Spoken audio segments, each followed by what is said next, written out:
자, 사랑하는 유튜브 구독자 여러분들 반갑습니다. 심킹입니다. 자, 오늘 영상 역시 오뎅에 대한 얘기를 좀 해보겠습니다. 자, 일단 가짜 오뎅인 경우 앞선 영상에서 말씀드린 대로 누군가가 능력이나 기술 등으로 변장한 경우로 볼 수 있겠죠. 여러 후보 중에서 영상 길이 때문에 저는 딱 한 명을 꼽았고 그 한 명을 칸주로로 뽑았는데, 이번 영상에서는 현재 생각할 수 있는 모든 경우의 수를 한번 따져보겠습니다. 자, 이때 말하는 모든 경우의 수는 가짜 오뎅인 경우에 한해서입니다. 자, 우선 칸주로를 제외하고 첫 번째 후보 오니마루와 히요리. 자, 가신들을 치료해주던 실루엣이 히요리와 매우 유사했죠. 그렇다면 히요리와 같이 온 오니마루가 오뎅으로 둔갑하여서 가신들 앞에 나타났다라고 볼 수 있겠죠. 자, 이 오니마루가 누구냐? 칼 수집하던 애 있죠. 규키마루, 얘가 오니마루예요. 카와마츠가 규키마루의 모습을 몰랐기 때문에 오니마루는 카와마츠가 잡혀간 이후에 둔갑술 또는 그런 능력을 얻은 것으로 보여요. 그렇다면 가신들도 오니마루의 둔갑술 능력을 모를 수 있고, 오뎅을 보고선 적어도 오니마루가 둔갑했구나 라고 눈치채진 못할 수 있겠죠. 또한 등장한 오뎅이 차고 있는 칼에 대해서 말이 많은데, 확실히 칼의 생김새가 엠마, 아메노와 바킬이랑은 달라요. 오니마루의 능력은 둔갑술이지 칸주로 때처럼 그 무기까지 다 창조해낼 수는 없기 때문에 수많은 검들 중에서 아무 검이나 두 자루 들고 왔다고 하면 이 상황은 설명이 되긴 합니다. 다만 오니마루라고 보기에는 몇 가지의 맹점이 있는데요. 우선 오니마루의 능력이 단순히 사람 형태로 둔갑하는 것인지 아니면 형태를 자유롭게 둔갑하는 것인지 정확히 나오질 않았어요. 오니마루가 규키마루로 둔갑했을 때 보면 이 눈썹 쪽을 잘 보면 오니마루일 때 그 눈썹과 상당히 유사하게, 그리고 얼굴의 전체적인 느낌도 오니마루일 때 그 모습과 상당히 유사하게 그려진 걸 알 수 있습니다. 즉 오니마루는 여러 형태로 둔갑 가능한 게 아니라 그냥 단순히 인간형으로 둔갑할 수 있게 설정되어 있을 확률이 높다고 봐요. 또한 칸주로는 가신들을 돕거나 완벽하게 속여서 해치거나 하는 그런 좀 더 확실한 명분이 있는데, 그에 반해 오니마루가 굳이 오뎅의 모습을 할 필요는 없거든요. 물론 이거는 다음 회차 때 짠 하고 설명이 나와버리면 몰라도, 아무튼 지금 상황에서 오니마루가 굳이 왜 오뎅의 모습으로 둔갑을 했냐, 딱히 설명될 만한 이유가 없어요. 가신들에게 오뎅이 함께 한다라는 그런 용기 버프를 걸어주려고? 이거는 좀 어거지죠. 자, 다음 후보로는 후쿠로쿠주가 있습니다. 후쿠로쿠주 누군지 아십니까? 오니와반슈의 리더입니다. 그냥 이름만 들어서는 누군지 모르겠죠. 저도 솔직히 와노쿠니 등장인물들 존나 헷갈려요. 저는 분석이나 연구하려고 몇 번을 재주행했는데도 헷갈리는데, 일주일 또는 격주로 띄엄띄엄 보시는 분들은 앵간한 이름 외우지도 못하실 거예요. 지고쿠 벤텐 누군지 아십니까? 이거 모르잖아요, 솔직히. 아니, 지고쿠 벤텐 얘도 오니와반슈 일원이긴 한데 이렇게 들어서는 모른다고요, 사람들이. 일단 이거는 집어치우고, 아무튼 두 번째 후보인 후쿠로쿠주에 대해서 좀 얘기를 해봅시다. 자, 얘는 오니와반슈의 리더입니다. 그리고 라이조의 라이벌로 소개되었습니다. 라이조는 각종 인술과 환술에 능한 캐릭터로 소개되었었죠. 후쿠로쿠주 역시 각종 인술과 환술 이런 거에 능할 확률이 굉장히 높아요. 그러니까 라이벌로 소개되었겠죠. 즉 가신들이 보고 있는 이 오뎅은 후쿠로쿠주의 환영이라는 것이죠. 자, 오뎅이 후쿠로쿠주의 환영이라면 천사화 막바지에 이 가신들을 치료한 게 말이 안 되죠.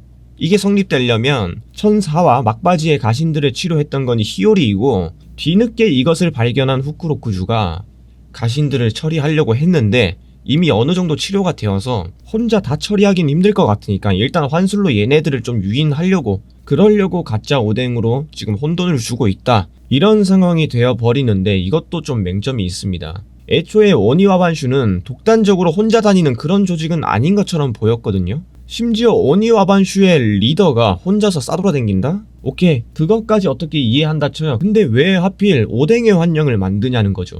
이미 오뎅은 20년 전에 죽었기 때문에 순간적으로 할 수는 있어도 누군가가 둔갑했거나 변장했거나 아니면 환술이 아닐까, 그런 의심을 살 수가 있어요. 가신들에게 제대로 된 혼란을 주려면 좀 더 상식선에서 맞는 인물을 골랐어야죠. 굳이 이득될 것도 없는데 의심을 살 만한 오뎅의 환경을 만든다?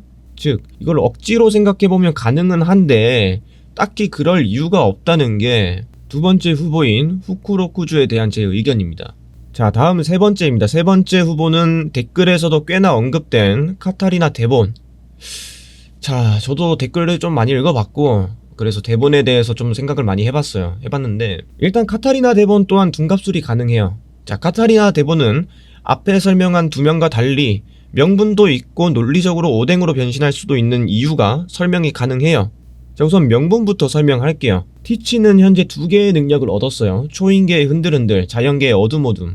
흐름상 동물계까지 하나 더 얻어서 총 3개를 먹는다 이런 느낌인 건 다들 아시죠? 제가 뭐 티치 관련된 영상에서 항상 말했었고 떡밥으로는 뭐 줄리로즈의 대가리 3개인 거 뭐 이런 것들 항상 말했었죠. 뭐 이것도 길게 설명하면 또 너무 영상이 길어지니까 이런 것들은 아실 거라 생각하고 넘어가겠습니다. 자, 아무튼 티치는 각 계열의 열매 중에서도 정말 최강의 열매들만 골라서 먹었거든요. 그러면 현재 동물계 최강의 열매는 뭡니까? 카이도우의 능력이죠. 이걸 또 막타 쳐가지고 뺏어 먹으려고 왔다. 그래서 검은수염 일당이 뭔가를 꾸미고 있다. 그래서 카타리나 데본이 가신들 앞에 오뎅의 모습을 하고 나타났다. 같이 싸우다가 기회를 보고 막타를 치려고. 자, 오케이, 명분은 그럴듯해요. 그리고 뭐 등장할 때 자세 이런 것도 좀 비슷하고 손목 꽂고 있는 거 이런 거. 자, 그러면 많은 분들이 궁금해할 수 있는 논리적인 근거들에 대해서 좀 자세히 풀어 설명해볼까 합니다. 우선 오뎅으로 둔갑하였다 하더라도 가신들과 오뎅의 관계를 어느 정도 이해하고 있어야지 저런 태도와 대사를 칠 수 있겠죠. 자, 그럼 카타리나 데본이 오뎅이 누구고 와노쿠니에서 어떤 인물이었고 가신들과의 관계도 다 이해할 수 있어야겠죠. 가능할까요? 이론상 가능은 합니다. 왜냐? 6번선 선장 카타리나 데본의 그 제독이 누굽니까? 마샬디 티치잖아요. 티치는 흰수염 배 타고 있었죠. 실제로 오뎅 2조랑 같이 모험도 했어요. 오뎅의 과거편을 보면 티치가 이때도 있었거든요. 그러면 자연스레 오뎅에 대한 걸 티치도 다 알고 있겠죠. 뭐 와노쿠니에서 뭐 어떤 신분이었고 뭐 가신들에 대한 얘기도 다 알 거예요. 그러면 티치가 데본에게 그러한 정보를 주었고 그 정보를 바탕으로 데본이 가신들 속에 스며들어서 계략을 진행하고 있다. 말이 되죠. 자, 그러면 두 번째로 따져봐야 할 논리가 카타리나 데본이 오뎅의 모습을 알고 있나 이겁니다. 자, 표면적으로는 모른다고 보는 게 맞겠죠. 일단 어떠한 접점이 없으니까. 물론 카타리나 데본도 꽤나 짬밥이 있는 해적이기 때문에 20년 전에 오뎅을 봤을 수도 있어요. 있는데 그런 거 다 제쳐두고 중요한 것은 오뎅은 20년 전에 와노쿠니에서 튀어나온 사무라이로 꽤나 유명했고 꽤나 여기저기 사고를 많이 치고 다녔어요. 그래서 신문에도 나올 정도였거든요. 그렇다면 실제로 본 적은 없지만 기사를 통해 사진으로 접했을 가능성이 높아요. 특히 원피스 세계에서 해적들은 자기가 언제 찍힌 줄도 모르는 그 숲에서 사진이 굉장히 많았거든요.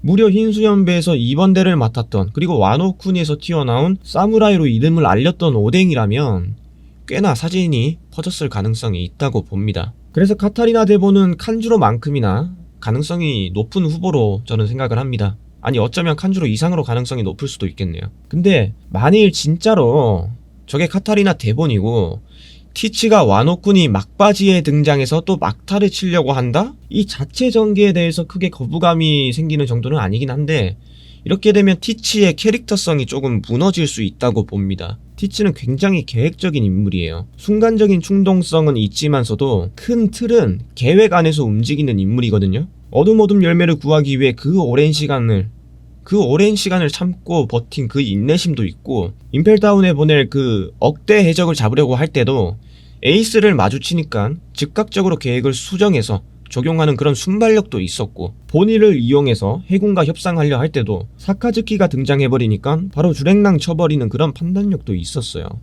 그런데 현재 와노쿠니에서 벌어지는 이 밀짚모자 연합군과 백수해적단의 싸움, 이거는 오래전부터 뭐 계획되고 예견된 것도 아니었고 티치 입장에서 어떻게 보면 갑작스럽게 성사된 매치거든요. 이런 급작스러운 전개에 티치가 카이도우를 막타를 치려고 와노쿠니까지 오는 그런 도박수를 펼친다? 이게 왜 도박수냐? 우리야 그 책을 보는 독자들 시점이니까 주인공이 루피고 뭐 어떻게든 이기겠지 이렇게 하고 보는 건데 원피스 세계 안에서 본다면 표면적으로는 밀짚모자 연합이 백수해적단과 이 빅맘 해적단의 연합을 깨부수는 가능성이 헌저히 낮다고 판단하는 게 정상적인 겁니다. 티치 입장에서는 이거 와노쿤이 와서 막타 치려고 하다가 오히려 사왕 2명한테 쳐맞고 뒤질 수도 있는 상황이라는 판단이 더 클 것 같거든요. 이런 것들을 고려해봤을 때 몰라, 티치는 카이도우 열매 먹어야 돼, 그러니까 이번에 막타 치고 먹는 전개로 갈 거야 하고 전개를 이렇게 해버리면 여태까지 보여준 이 티치의 캐릭터성이 조금 무너지는 게 아닌가, 그런 생각이 듭니다. 근데 또 지금 아니면 티치가 카이도우 열매를 먹을 기회가 없는 건 사실이기도 하고, 근데 카이도우의 능력이 아니더라도 동물계 최강은 얼마든지 다른 게 있을 수 있어서 뭐 굳이 카이도우의 능력을 고집할 필요는 또 없어 보이기도 하고요. 자, 아무튼 오늘은 칸주로를 제외하고 가짜 오뎅일 수 있는 다른 후보들에 대해서 알아봤습니다. 다른 후보들 중에서는 대본이 좀 가능성이 높아 보이긴 하네요. 물론 다른 후보들 사이에서 가능성이 높을 뿐이지, 그렇다고 정말 대본이면 좀 전개가 껄끄러운 부분이 없지 않아 있어서 애매하긴 합니다. 자, 지난번 영상의 댓글 의견들 정말 재밌게 꼼꼼히 하나하나 다 잘 읽었습니다. 댓글을 통해서 여러가지 생각을 많이 할 수 있었습니다. 감사합니다. 자, 오늘 영상에 대한 여러분들의 생각 이번에도 댓글로 재밌게 의견을 나눴으면 좋겠습니다. 자, 그리고 다음 영상은 오뎅이 진짜 오뎅일 경우에 대해서 또 한번 생각해 보도록 하겠습니다. 자, 오늘 영상 재밌게 보셨다면 좋아요와 구독 그리고 알람 설정 부탁드립니다. 감사합니다.